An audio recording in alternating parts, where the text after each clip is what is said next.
কই হে বিভূতি, কাজের চাপে যে একেবারে বেঁকে গেছো দেখছি। অফিস তো ছুটি হলো, চলো এবার একটু বেরোনো যাক। অফিসের কাজে এমনভাবে ডুবেছিলাম যে বেলা গড়িয়ে কখন সন্ধে নেমেছে সে খেয়াল নেই। কিশোরীর কথা শুনে হঠাৎ আমার হুঁশ ফিরল। যা বলেছ কিশোরী, কাজ তো নয় যেন ভূতের ব্যাগার খেটে মরছি। যতই খাটি না কেন কাজ যেন কিছুতেই শেষ হতে চায় না। মাঝে মধ্যে এমন হাঁফিয়ে উঠি যে মনটা খাঁচায় আটকা পাখির মতো হাঁসফাঁস করে। চলো ভাই, আজ বরং একটু তারানাথের কাছে যাওয়া যাক। সেখানে জমিয়ে বসে কিছুক্ষণ গল্পগুজব করে মনটা একটু হালকা হবে। আমারও কিছুদিনের জন্য তারানাথের সঙ্গে দেখা করবার জন্য মনটা আনচান করছিল।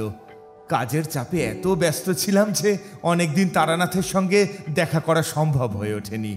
কিশোরীর কথায় সায় দিয়ে আমি তাকে বললাম, ঠিক বলেছ, অনেক দিন হলো ও পথে যাওয়া হয়নি, চলো তাই যাওয়া যাক তবে। অফিস থেকে বেরিয়ে এসে দেখলাম বাইরের আকাশ ঘোর কালো। কিছুক্ষণ হলো হয়তো ঝিরিঝিরি বৃষ্টি শুরু হয়েছে। মনে হলো আকাশের ওই ঘন নিবিড় অন্ধকার যেন আজ ভারী হয়ে নেমে এসেছে তপ্ত পৃথিবীর বুকে।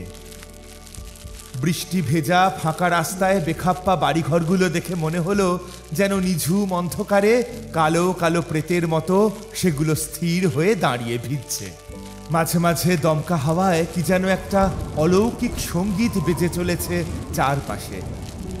শহরের এখানে ওখানে বিচ্ছিন্নভাবে জ্বলতে থাকা কিছু টিমটিমে আলো যেন জোনাকির মতো জ্বলছে আর নিভছে। এরপর একটা প্রায় ফাঁকা ট্রাম ধরে আমরা যখন মটলেনে তারানাথের বাড়ির প্রায় কাছাকাছি এসে পৌঁছে গেছি, ঠিক তখনই হঠাৎ ঝেঁপে বৃষ্টিটা নামে। হঠাৎই শুরু হয়ে গেল ঝোড়ো হাওয়ার তুমুল তাণ্ডব নৃত্য। আলোয় আর অন্ধকারে চারপাশে যেন জেগে উঠল কিছু উন্মত্ত ভয়াল ছায়ামূর্তি। বড় রাস্তা থেকে তাড়াতাড়ি পা চালিয়ে আমরা মটলেনে তারানাথের বাড়ির দিকে এগিয়ে গেলাম। সঙ্গে ছাতা থাকা সত্ত্বেও ঝোড়ো হাওয়ার দাপটে দুজনেই অল্প ভিজে গেলাম। তারানাথের ঘরে পৌঁছে আমরা দেখি খোলা জানলার দিকে উদাস হয়ে তাকিয়ে তিনি বসে বসে সিগারেটের ধোঁয়া ছাড়ছেন। আমাদের দেখে তিনি অল্প হেসে বললেন, এসো এসো ভায়া, আজ তোমাদের কথাই ভাবছিলাম। অনেক দিন হলো কথা হয়নি কি না, তাই ভাবলাম আজ যদি তোমরা আসো তবে একটু জমিয়ে গল্প গাছা করা যাবে। গল্প শুনতেই তো আশা ঠাকুরমশাই, এমন ঝড় বাদলের দিনে আপনার কাছ থেকে গল্প শোনার মজাই আলাদা। তারানাথ আমার কথা শুনে হেসে বললেন, বেশ বেশ, গল্প তো আমরা করবই, কিন্তু তার আগে তো একটু গরম গরম চায়ের ব্যবস্থা করা চাই নাকি, কি বলো তোমরা? কিছুক্ষণের মধ্যেই গরম চা আর তেলে ভাজা চলে এলে আমরা সেগুলোর সদ্ব্যবহার করতে করতে গল্প জুড়ে দিলাম। আচ্ছা ঠাকুরমশাই, এই যে আমরা শুনেছি রাজা বিক্রমাদিত্য এক তান্ত্রিকের সাহায্যে পিশাচ সিদ্ধি সাধনা করে তাল বেতাল নামে দুটি বিদেহী আজ্ঞাবাহী অনুচর পেয়েছিলেন, যারা নাকি রাজার সমস্ত কাজে সব সময় তাকে সাহায্য করত, তার সর্বক্ষণের সঙ্গী ছিল। এ কথা কি সত্যি? এমন কি সত্যি হয়? শুধুমাত্র রাজা বিক্রমাদিত্যের যে বিদেহী অনুচর ছিল তা নয় বিভূতি, এমন আজ্ঞাবাহী অনুচর আমাদের দেশে আরো অনেক তান্ত্রিক সাধকেরই ছিল এবং আজও আছে। বিদেহী অনুচরকে দিয়ে বিশেষ কোনো উদ্দেশ্য সিদ্ধি করিয়ে নেওয়া কিংবা কারোর ক্ষতি বা অনিষ্ট করা, এসব এখনো আছে। তবে কিনা এ কাজ যারা করেন তারা হন সাধন সিদ্ধ সাধক বা তান্ত্রিক, এবং সত্যি বললে তাদেরকেও কখনো সখনো এর বিষময় ফল ভোগ করতে হয়েছে বই কি। কিন্তু কেন ভায়া, হঠাৎ এমন প্রশ্ন তোমার মনে এলো কেন? তোমার কি এমন বিদেহী অনুচরের খুব প্রয়োজন হয়েছে নাকি? এমন কিছু অনুচর থাকলে মন্দ হতো না ঠাকুরমশাই, অফিসের কাজটাজও কিছুটা তাকে দিয়ে করিয়ে নেওয়া যেত। উপায়টা ভালোই ভেবেছো ভায়া, কিন্তু ভাই কখনো ভুলেও ও পথে পা মারিও না, হিতে বিপরীত হতে পারে। কারণ পিশাচ সিদ্ধি বা ভূত সিদ্ধি বড় সাংঘাতিক জিনিস ভায়া। মনে রাখতে হবে, শক্তি সাধনা বড় শক্ত সাধনা, আর এই শক্তি হলো বিচিত্র রূপধারিণী। কেন ঠাকুরমশাই? শুনেছি তো যারা পিশাচ সিদ্ধ হন তারা নাকি অনেক অলৌকিক ক্রিয়াকর্ম করতে পারেন। কেউ চাইলে তো কারোর কোনো উপকারের জন্য এই অলৌকিক ক্ষমতা কাজে লাগাতে পারে। তা পারে, কেউ কেউ আছেন বই কি, যিনি তেমন উদ্দেশ্য অর্থাৎ মানুষের মঙ্গল কামনায় এমন সাধনা করে থাকেন। কিন্তু কি জানো ভায়া, বেশিরভাগ মানুষই এই সিদ্ধি চায় কোনো একটা স্বার্থে। কেউ চায় বিপুল ক্ষমতা, কেউ চায় ইন্দ্রিয় সম্ভোগ, কেউ চায় আক্রোশ বা প্রতিহিংসার জন্য। কিন্তু মনে রাখতে হবে, যদি এ শক্তি অন্যায় কাজে ব্যবহার করা হয় তো এর ফল হতে পারে মারাত্মক ও ভয়াবহ। ঠাকুরমশাইয়ের এই কথা শুনে আমার একটা ব্যাপারে একটু কৌতূহল হলো। আমি জানতে চাইলাম, ঠাকুরমশাই যদি অপরাধ না নেন তো একটা কথা জিজ্ঞাসা করি, আপনি কি কখনো এই পিশাচ সিদ্ধি বা ভূত সিদ্ধি সাধনা করেছেন? কিভাবে করতে হয় এই পিশাচ সিদ্ধি বা ভূত সিদ্ধি সাধনা?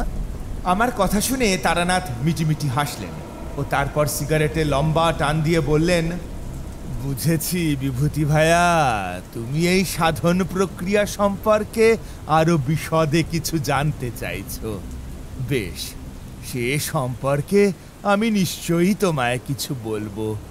তন্ত্র ও তার শক্তি সম্পর্কে আমাদের জানা প্রয়োজন আছে বই কি, কিন্তু তার আগে একটা কথা আমায় বলো তো, ঠিক কি উদ্দেশ্য তোমার? কেন জানতে চাইছো তুমি এই সব কথা? ঠাকুরমশাই, আমার অপরাধ নেবেন না। আসলে তন্ত্রমন্ত্র সম্পর্কে ছোটবেলা থেকেই অনেক রকমের অদ্ভুত কথা শুনে আসছি। তন্ত্রশক্তি, সব সাধনা, সাধকের অলৌকিক ক্ষমতা, নানা রকম সিদ্ধি, বানমারা, মরাচালা, এইরকম অনেক কিছুর কথাই ছোটবেলা থেকে শুনছি।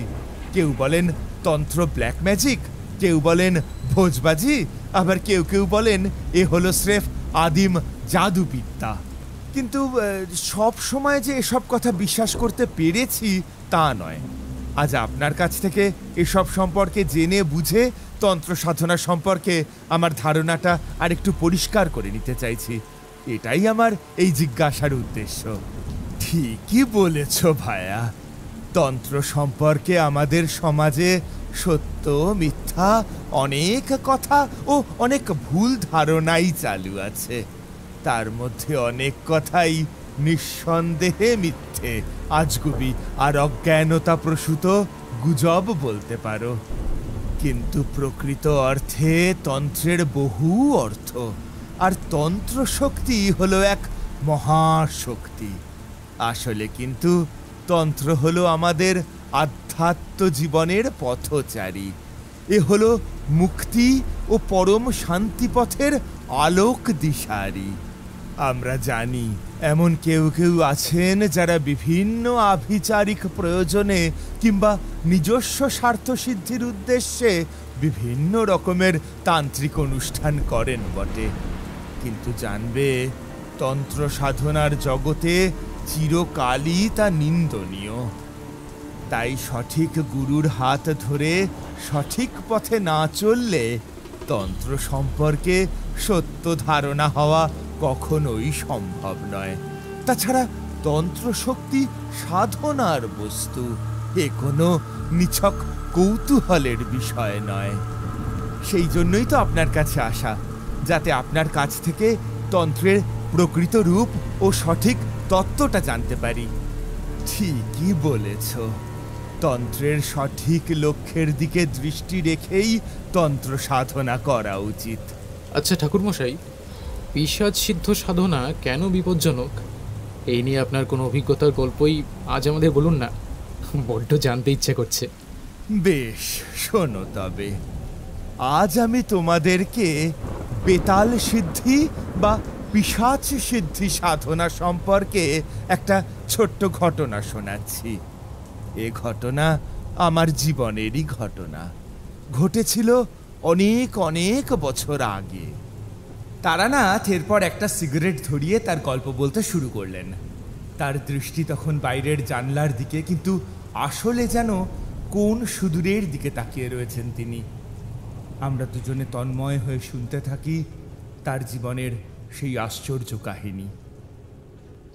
অনেক কাল আগের কথা, আমি তখন আমার গুরুর কাছে দীক্ষা নিয়ে তারই আদেশে বাংলার এক প্রত্যন্ত গ্রামে এক নির্জন শ্মশান ভূমিতে একান্তে তন্ত্রক্রিয়া সাধনা শুরু করেছি। জায়গাটা ছিল খুবই নিরিবিলি।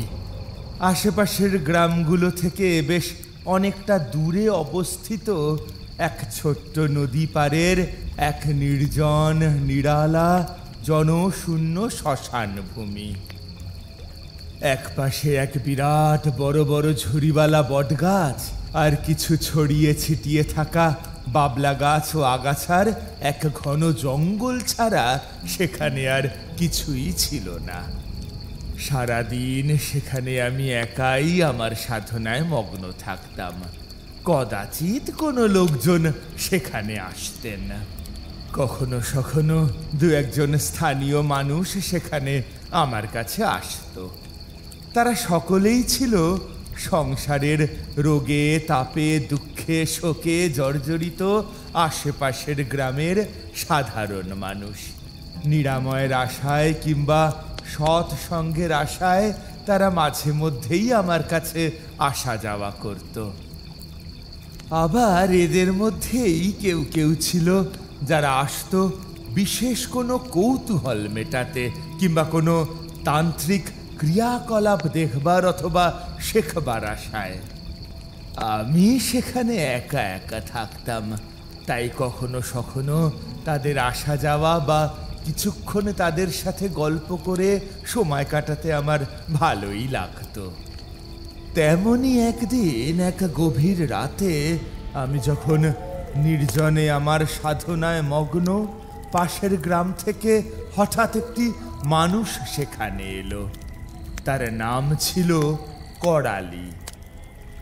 করালি ছিল পাশের গ্রামের চণ্ডী মন্দিরের এক গৃহী পুরোহিত। মাঝবয়সী ও দোহারা চেহারার এই রুক্ষ প্রকৃতির গ্রাম্য মানুষটিকে দেখে প্রথমেই আমার মনে হলো যে তার এখানে এই এত রাতে আমার কাছে আসার নিশ্চয়ই কোনো একটা বিশেষ উদ্দেশ্য আছে। তার ওই অস্বাভাবিক চাউনি আর এলোমেলো নিঃশ্বাস লক্ষ্য করে আমি টের পেলাম তার মনের ভিতর কিসের যেন একটা কালো ছায়া অনবরত পাক খেয়ে চলেছে। কিছুক্ষণ আমার দিকে চেয়ে চেয়ে দেখার পর সে ভাঙা ভাঙা স্বরে আমায় জিজ্ঞাসা করলো, ঠাকুর মশাইয়ের কি তন্ত্রের ক্রিয়াকর্ম কিছু জানা আছে, নাকি শুধুই ভেক ধরে ভিক্ষা চেয়ে বেড়ানো? আপনার কি আমার কাছে বিশেষ কিছু প্রয়োজন আছে? আছে বলেই তো জানতে চাইছি। আপনি মরা চলেছেন কখনো? পিশাচ সিদ্ধি, বেতাল সিদ্ধি, এসব কাকে বলে জানেন? তার প্রশ্ন শুনে আর তার দু চোখের কৌতুকপূর্ণ দৃষ্টি দেখে আমার স্থির বিশ্বাস হয় যে এই পুরোহিত লোকটি তান্ত্রিক ক্রিয়াকর্ম কিছু কিছু শিখে থাকতে পারে, কিন্তু কোনো কিছুতে ভক্তি বা বিশ্বাস তার এক ফোঁটাও নেই, অথচ কৌতূহল আছে 16 আনা। লোকটির কথা শুনে প্রথমে আমার একটু বিরক্তি জন্মায়। তার ওই উটকো প্রশ্নের উত্তর না দিয়ে উল্টে আমি তাকে জিজ্ঞাসা করি, আপনি নিজে কি এসব বিষয়ে কিছু জানেন? মানে তন্ত্র চর্চা করেছেন কখনো? কিছু কিছু করেছি বলেই তো জানতে চাইছি। গ্রামের লোকে বলে বেড়াচ্ছে আপনি নাকি তন্ত্র শক্তি সম্পন্ন একজন বড় মাপের সাধক মানুষ। হেনসিদ্ধি নেই যা নাকি আপনি লাভ করেননি। কতটা সত্যি কি মিথ্যে সেটা জানতেই আপনার কাছে এসেছি। লোকে ভুল বলছে। আমি একজন সাধারণ সাধক মানুষ মাত্র। এখানে নিভৃতে একান্তে জপ তপ সাধনা করি, তার বেশি আর কিছু না। লোকটি আমার উত্তরে কিছুক্ষণ চুপ করে আমার দিকে তাকিয়ে থেকে তারপর ধীরে ধীরে বলল, কিন্তু কিন্তু ঠাকুরমশাই, আমার মনে হয় না লোকে মিছে কথা বলছে। আসলে আপনি আমার থেকে লুকিয়ে যাচ্ছেন। আপনি যে তন্ত্র সম্পর্কে কিছু জানেন সে আমি আপনাকে দেখেই বুঝেছি। মানুষ চিনতে আমার ভুল হয় না। কল্যাণীর অদ্ভুত আচরণ ও উদ্দেশ্যমূলক কথাবার্তা শুনে আমার একটু অস্বস্তি হতে লাগলো। আমি বললাম, কি চান আপনি আমার কাছে? আমি পিশাচ সিদ্ধি সাধনা শিখতে চাই। আপনার সাহায্য চাই এ ব্যাপারে। এ আমার বহুদিনের ইচ্ছে। কি উদ্দেশ্য আপনার? কেন শিখতে চান এসব? আগে মানুষের জন্য ঠাকুরমশাই।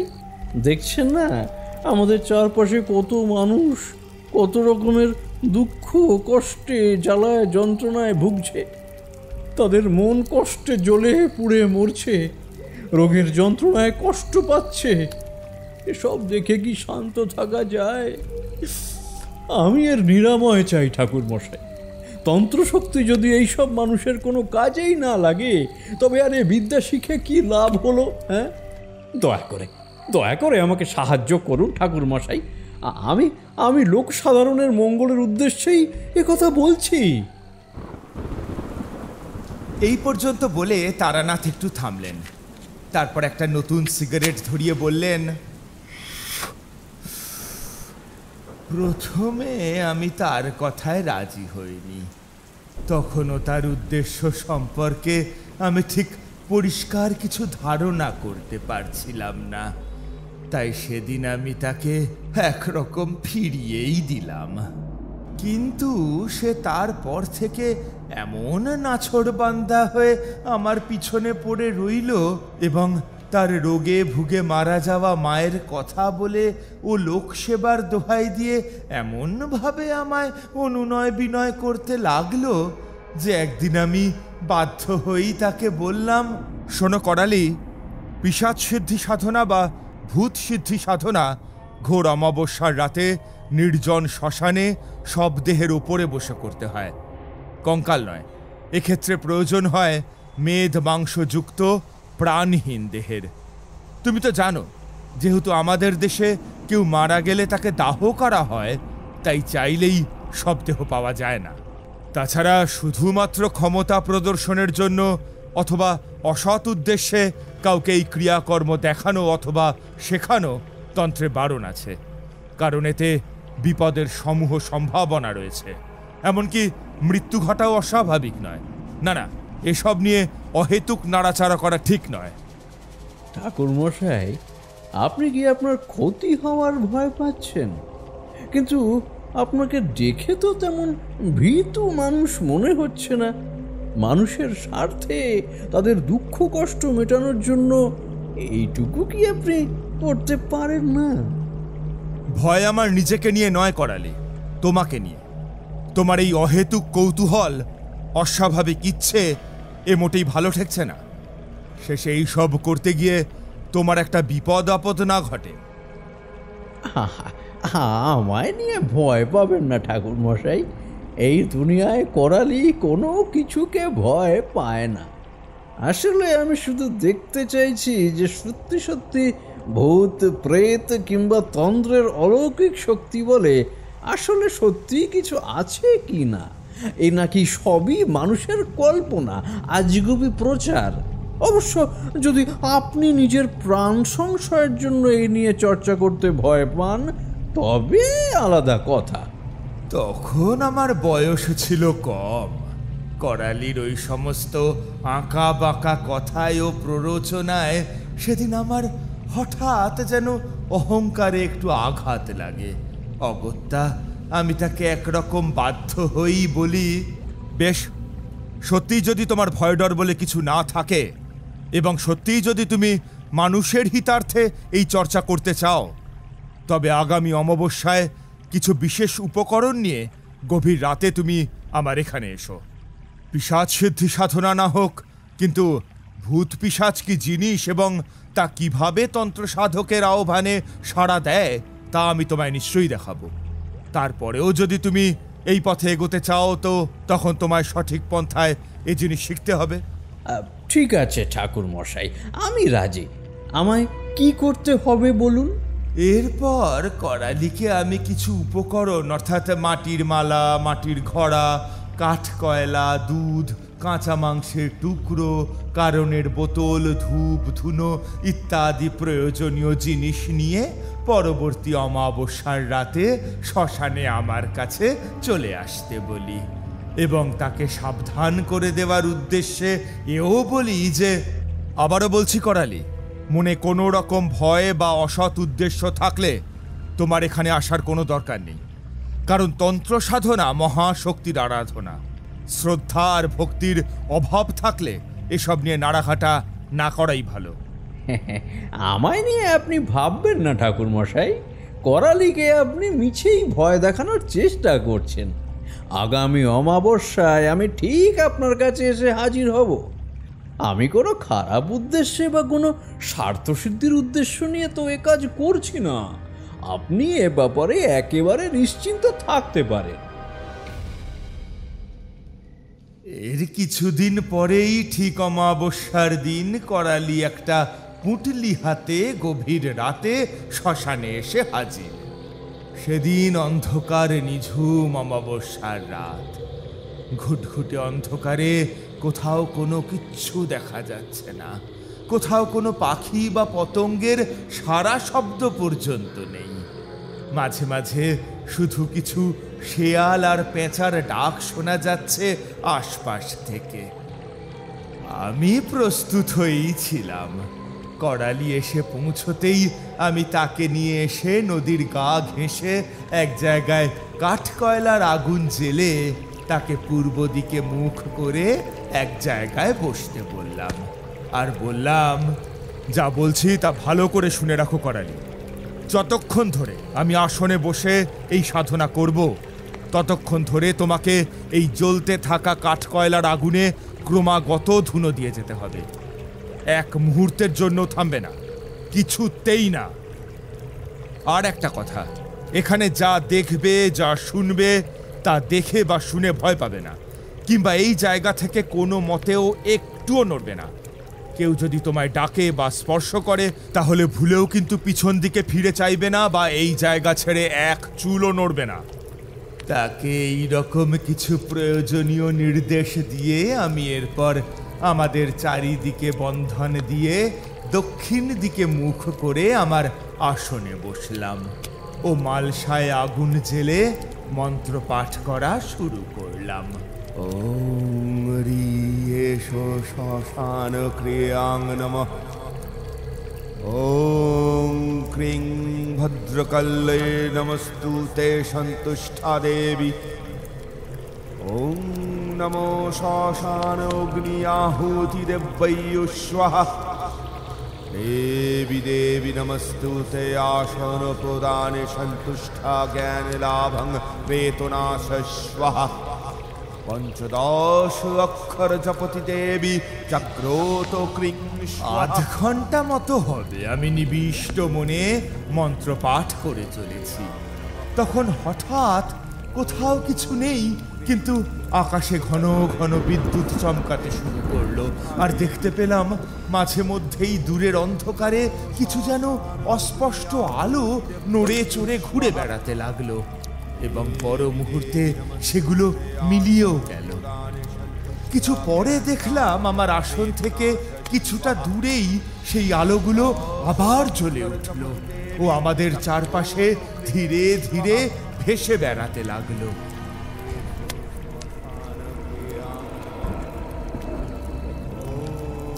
মন্ত্রপাঠ করতে করতেই আমি টের পেলাম কিছু একটা সেখানে আমাদের আশেপাশে উপস্থিত হয়েছে। আমি মন্ত্র পড়ে তাকে উচ্চস্বরে শ্রদ্ধা জানিয়ে আহ্বান করলাম। দেবী দেবী নমস্তুতে আসন প্রদানে সন্তুষ্টা জ্ঞান লাভং প্রেতনাশ স্বাহা। পঞ্চদশ অক্ষর জপতি দেবী। কয়েক মিনিটের মধ্যেই শুনতে পেলাম মেঘ ডাকার মতো একটা অস্পষ্ট আওয়াজ যেন দূর থেকে আমাদের দিকে এগিয়ে আসছে। হঠাৎ আমার চারপাশে আকাশ থেকে ঝুপঝাপ করে কিছু খসে পড়ার শব্দ শুনলাম। তাকিয়ে দেখলাম ছোট বড় নানান মাপের মানুষের হাড়ের টুকরো। আমাদের চারপাশে সেগুলো ঝরে পড়তে লাগলো টুকটাক করে। তারপর হাড়ের সাথে সাথে ফোঁটা ফোঁটা তরল রক্ত ঝরতে লাগলো আকাশ থেকে। এরপর আমি লক্ষ্য করলাম কয়েকটা রক্ত মাখা মরার মাথাও খসে পড়তে শুরু করলো আমাদের চারপাশে। টুকটাক করে সেগুলো আমাদের চারপাশে ছড়িয়ে পড়তে লাগলো এবং সেই মরার মাথাগুলো মাটিতে পড়েই তীক্ষ্ণ শব্দে ছিটকে উঠে মিলিয়ে যেতে লাগলো অন্ধকারে।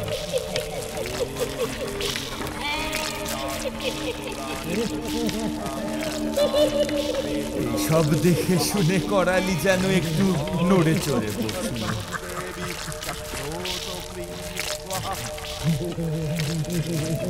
আমি ইশারায় ক্রমাগত করালিকে না থেমে আগুনে ধুনো দিয়ে যেতে বললাম। এরপর অন্ধকার থেকে বেরিয়ে এলো অনেকগুলো বড় বড় সাপ।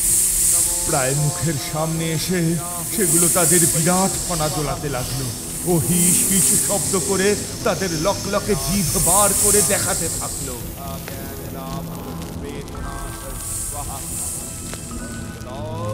এরপর কিছুক্ষণের মধ্যে সামনের অন্ধকার ভেদ করে বিশ্রী জান্তব আওয়াজ করতে করতে আমাদের দিকে এগিয়ে এলো এক ভয়ঙ্কর কদাকার জন্তু। জন্তুটা তার বিরাট আর হিংস্র মুখটা বড় করে হাঁ করে আমাদের ঠিক মুখের সামনে এসে বিকট চিৎকার করতে লাগলো। কিন্তু কিছুক্ষণের মধ্যেই আমি দেখলাম বাতাসে সেই জন্তুটি ধীরে ধীরে মিশে যেতে লাগলো।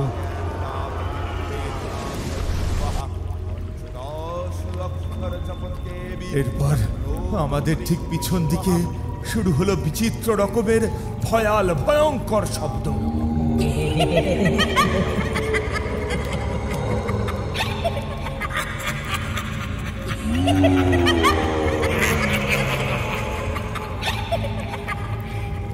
আমি মন্ত্র পাঠ করতে করতে আমাদের চারদিকে কাঁচা মাংসের টুকরো ছুঁড়ে দিতে থাকলাম। শুনতে পেলাম কারা যেন ভারী ভারী পা ফেলে ধীরে ধীরে এগিয়ে আসছে আমাদের দিকে। কিছুক্ষণের মধ্যেই দেখা গেল সামনের অন্ধকার থেকে বেরিয়ে এলো দুটি ভয়াল ভয়ঙ্কর পিশাচ মূর্তি। তারা এগিয়ে এসে দাঁড়ালো ঠিক আমার সামনেটায়। তারপর আমার দিকে চেয়ে তারা দাঁত বার করে রোষে ও বিদ্বেষ মাখানো ক্রূর হাসি হাসতে থাকলো।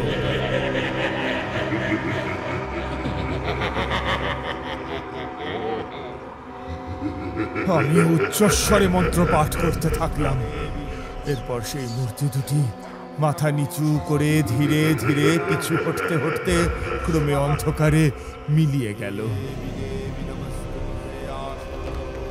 হঠাৎ যেন সামনের অন্ধকার ভেঙে সামান্য আলোর আভাস দেখা গেল, আর তখনই বিকট শব্দ করে আমাদের সামনে মাটি ফেটে দুভাগ হয়ে গেল। আর সেখান থেকে বেরিয়ে এলো সাক্ষাৎ পিশাচের মতো দেখতে তিনটি উলঙ্গ ভয়ঙ্কর মূর্তি।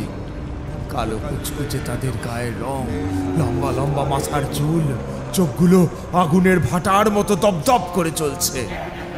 তাদের হাতে বিকট কাঁটার মুগুর।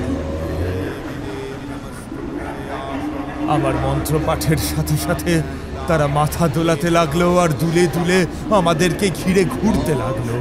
আমি আরো উচ্চ কণ্ঠে মন্ত্র পাঠ করে যেতে লাগলাম। শ্মশান ক্রিয়াং নমঃ। ওম ক্রিং ভদ্রকাল্যে নমস্তুতে সন্তুষ্টা দেবী। তারপর ওই মূর্তিগুলি হঠাৎ করে আবার ঢুকে পড়লো সেই মাটির ফাটলে, এবং সেই ফাটলটাও নিমেষে মিলিয়ে গেল। তারপর কিছুক্ষণ সব চুপচাপ। এবং হঠাৎই শুনলাম একটা নারী কণ্ঠের তীব্র আর্ত চিৎকার।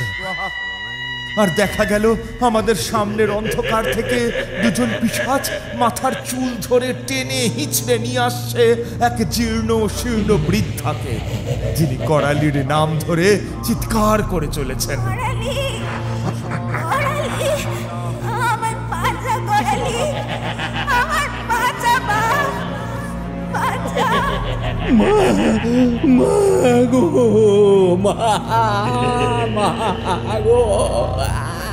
এই ভয়ানক দৃশ্য দেখেই করালি মা মা বলে আর্তনাদ করে উঠল।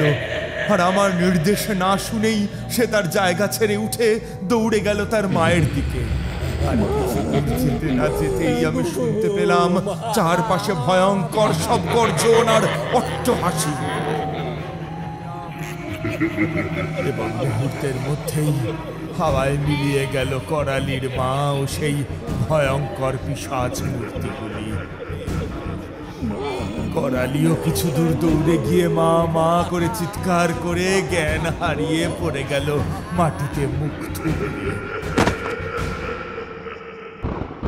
এই পর্যন্ত বলে তারানাথ কিছুক্ষণের জন্য থামলেন। তার দৃষ্টি তখন অনেক দূর অতীতের দিকে মগ্ন। তারপর কি হলো ঠাকুরমশাই? আমার প্রশ্ন শুনে সিগারেটের ধোঁয়া ছেড়ে স্মিত হেসে আমাদের দিকে তাকিয়ে বললেন, আলো ফুটে এলো বিভূতি, অন্ধকার কেটে তারপর ধীরে ধীরে জবা কুসুমের মতো আলো ফুটে উঠল দিগন্তে। আর করালি, তার কি হলো? না, করালির সেদিন বিশেষ কিছু ক্ষতি হয়নি, কিন্তু শিক্ষা একটা হয়েছে ঠিকই। সেদিন সে বুঝেছে বিবেক শক্তি, সৎ বুদ্ধি, বীর ভাব এই হলো মানুষের মুক্তির সম্বল। এ না থাকলে আমাদের পশুভাব ও ভূতগ্রস্ত মনোজগৎ থেকে আমাদের মুক্তি পাওয়া মুশকিল, একরকম প্রায় অসম্ভব। তন্ত্র হলো রত্ন সমুদ্র, বুঝলে ভায়া? তনু ও মনের এ হলো এক মহা সাধনা। তাই তন্ত্র সাধনা সাধন সিদ্ধ গুরুর নির্দেশ ও উপদেশ সাপেক্ষ ব্যাপার। এর সাধন পদ্ধতি সদ্গুরুর কাছ থেকে নিষ্ঠা ভরে শিখতে হয়, তবেই পাওয়া যায় এর বিবিধ মহামূল্যবান রত্নের সন্ধান। সেই জন্যই তন্ত্রশক্তির অপব্যবহার ও বিভিন্ন অসৎ মনোবৃত্তির হাত থেকে একে বাঁচানোর জন্যই তা আজ বহু রহস্যের আবরণে ঢাকা এক দুর্গেয় বিদ্যা। আসলে শরীরকে নিরোগ করে তোলা এবং মনকে শুদ্ধ সতেজ করে তোলা ও জ্ঞানের বিস্তারই হলো তন্ত্রের প্রকৃত লক্ষ্য। কারণ তন্ত্র হলো মানুষের মঙ্গলময় ও আনন্দময় হয়ে ওঠার একটি বিশেষ পন্থা। এই দেখো, গল্প করতে করতে তোমাদের আজ বড্ড দেরি করিয়ে দিলাম দেখছি। না না, আর দেরি করা তোমাদের উচিত হবে না। বৃষ্টিটাও থেমেছে, আজ তোমরা এসো, বরং আরেকদিন আমরা এই নিয়ে বিস্তারিত আলোচনা করব, কেমন? আমাদের এই গল্প যদি আপনাদের ভালো লেগে থাকে তাহলে অবশ্যই লাইক করবেন এবং শেয়ার করবেন। যারা চ্যানেলটিতে নতুন তারা অবশ্যই সাবস্ক্রাইব করুন। শুধু বেল আইকনটি টিপে নোটিফিকেশন অন করে দিন, যাতে আমাদের পরবর্তী কাজগুলোর খবর সবার আগে আপনার কাছে পৌঁছয়। ধন্যবাদ।